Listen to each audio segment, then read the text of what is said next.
മൃദംഗ വിഷന്റെ bank അക്കൗണ്ടുകൾ മരവിപ്പിച്ചു എന്നുള്ള വിവരമാണ്.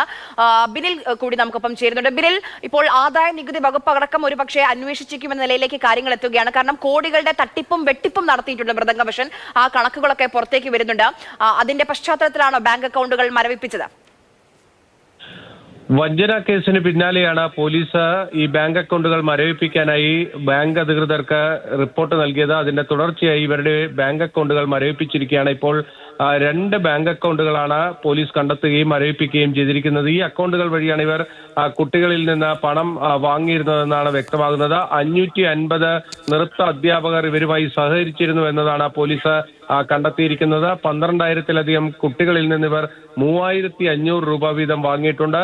മൃദംഗ വിഷൻ തന്നെ പുറത്തുവിടുന്ന കണക്കുകൾ പ്രകാരം 3,56,00,000 രൂപയാണ് ഇവർ പിരിച്ചെടുത്തിരിക്കുന്നത്. അതിന് വേണ്ടി അവർ ചില സോഫ്റ്റ്വെയറുകളൊക്കെ തയ്യാറാക്കിയെന്നൊക്കെ അവർ അവകാശപ്പെടുന്നുണ്ട്. അക്കാര്യങ്ങളിലൊക്കെ പോലീസിന്റെ വിശദമായ അന്വേഷണം നടക്കാനിരിക്കുകയാണ്. അതോടൊപ്പം തന്നെ ഇവരുടെ സാമ്പത്തിക ഇടപാടുകൾ അത് മരവിപ്പിക്കുകയാണ്. കാരണം ഇതിന്റെ കണക്കുകൾ കൃത്യമായി പരിശോധിക്കേണ്ടതുണ്ട്. ഇവരുടെ അക്കൗണ്ടിൽ കൂടുതൽ പണമുണ്ടെങ്കിൽ അത് ഇവർ പിൻവലിക്കാൻ പാടില്ല. അതിനുവേണ്ടിയാണ് അക്കൗണ്ടുകൾ മരവിപ്പിക്കാനുള്ള നടപടിയിലേക്ക് പോലീസ് പോയിരിക്കുന്നത്. അതോടൊപ്പം തന്നെ മറ്റൊരു പ്രധാനപ്പെട്ട വസ്തുതയായിട്ടുള്ളത് മൃദംഗ വിഷൻ എന്ന പേരിൽ ഒരു മാഗസീൻ ഇറക്കുന്നുണ്ട് എന്നതാണ് ഇവർ അവകാശപ്പെടുന്നത്. അതിനുവേണ്ടി ഇവർ ന്യൂസ് പേപ്പർ രജിസ്ട്രേഷൻ എടുത്തിട്ടുണ്ട് എന്ന് ഇവർ അവകാശപ്പെടുന്നു. അതിന്റെ മറവിലാണ് ഈ പരിപാടികളൊക്കെ തന്നെ സംഘടിപ്പിക്കുന്ന ഈ മൃദംഗ വിഷന്റെ പേരിൽ. പക്ഷേ ഇവർ മൃദംഗ വിഷൻ എന്ന ഒരു മാഗസീന്റെ ഒരു പ്രകാശനവും അവിടെ നടത്തിയിരുന്നു. പക്ഷേ പോലീസ് ഇവരോട് ആവർത്തിച്ച് ആവശ്യപ്പെട്ടത് ഒരു മാഗസീനെങ്കിലും ഹാജരാക്കാൻ ആവശ്യപ്പെട്ടെങ്കിലും ഇതിന്റെ കഴിഞ്ഞ ദിവസം അറസ്റ്റിലായ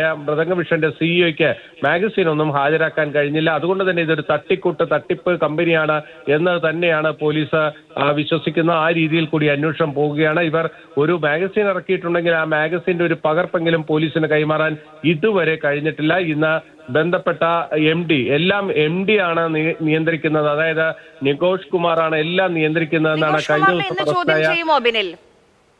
ഇന്ന് നിഘോഷ് കുമാറിനെ ചോദ്യം ചെയ്യും. ഹാജരാകാൻ ഹൈക്കോടതി തന്നെ നിർദ്ദേശിച്ചിരിക്കുകയാണ്. കീഴടങ്ങാനുള്ള നിർദ്ദേശമാണുള്ളത്. നേരത്തെ അറസ്റ്റിലായ സിഇഒ നൽകുന്നത് എല്ലാം എം ഡി ആണ് കൈകാര്യം ചെയ്യുന്നത് എന്നതാണ്. അപ്പോൾ എം ഡി ഇന്ന് പോലീസിന് മുന്നിലെത്തുമ്പോൾ ഒരുപാട് ചോദ്യങ്ങൾക്ക് മറുപടി പറയേണ്ടി വരും. ഇവർ നിഘോഷ് കുമാർ ഇന്ന് പോലീസ് അന്വേഷണ സംഘത്തിന് മുന്നിൽ ഹാജരാവുകയാണ്.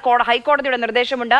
എന്തായാലും കുറെ ചോദ്യങ്ങൾക്ക് എം ഡി നിഘോഷ് കുമാർ ഉത്തരം പറയേണ്ടി വരും.